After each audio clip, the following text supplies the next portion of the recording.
大家好，欢迎收看本期的腕表风尚标。不管你同不同意，雷达和顾客船长几乎就是同义词。它于1962年面世，又在2017年重新发布。自此，凭借着独特的60年代复古风格设计，成为了该品牌旗下的中流砥柱。而在继去年发布的高科技陶瓷版本之后，今年顾客船长家族再次扩大，推出了名为深潜者的非镂空款式。这期视频我们就来看看它。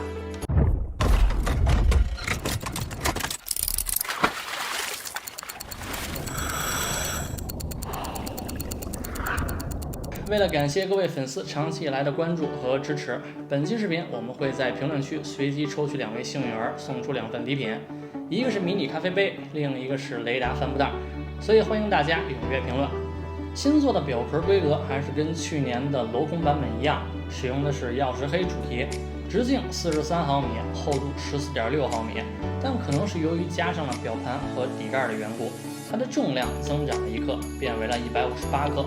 不过相较于这个尺寸的手表来说，仍然算得上相当轻盈。而轻盈的主要原因就在于它的表壳和表链都使用的是高科技陶瓷打造的，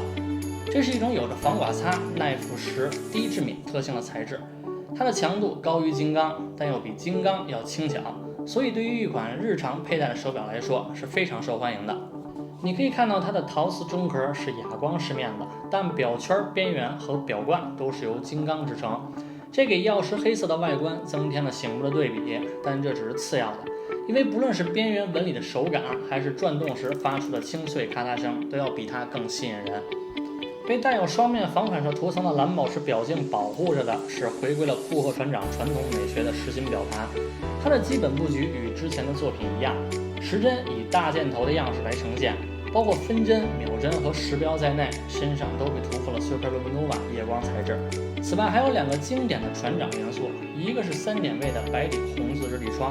另一个是12点位的自由旋转红宝石毛标。与毛标位置相对的是标有系列名称和300米防水的明文字样。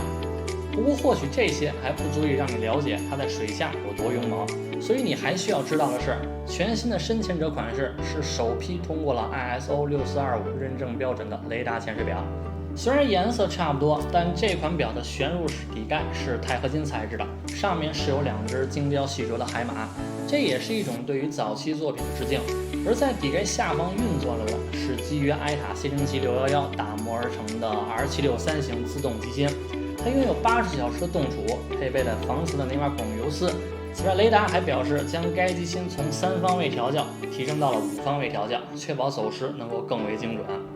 那么最后就来说说这款表的佩戴感，体格健美，身形轻巧，似乎是个矛盾的组合，但拜材质所赐，让这款表成为了个例外。43毫米的尺寸戴在细手腕上，是否看起来会像个盘子一样呢？我个人感觉没那么夸张。首先它是全黑主题，而黑色历来都是一种显瘦的颜色。其次，一体成型的表壳耳外间距仅为49.8毫米，结合直径来说非常的紧凑，所以并不会有太多的部分超出你的手腕，因此整体看起来观感还是挺不错的。这条表链也是高科技陶瓷材质打造的，外链是哑光面，中节是抛光面，看着精致，戴起来也比金刚要舒服。部分原因跟这种材质能够快速适应你的体温有关，但如果说唯一有些美中不足的地方，就是它太容易吸附指纹了。这款雷达顾客船长系列高科技陶瓷深潜者腕表的售价是26700人民币，确实不算便宜。但是考虑到市场当中像它这样的全陶瓷潜水表少之又少，这就让人感觉好像还挺值的。总之，这是一款非常独特的作品，它的风格很有代表性，做工很有档次感，但同时又不会在实用性上打折扣。这样的潜水表还是会非常受欢迎的。如今正值炎炎夏日，如果你想给自己入手一枚结实可靠又足够特别的潜水表的话，那么这款陶瓷顾客绝对值得考虑。那么本期视频到这里就结束了，如果您有什么意见或建议，可以在弹幕或评论区告诉我们。如果您喜欢我们的视频的话，求关注、求点赞、求转发，我们下期再见。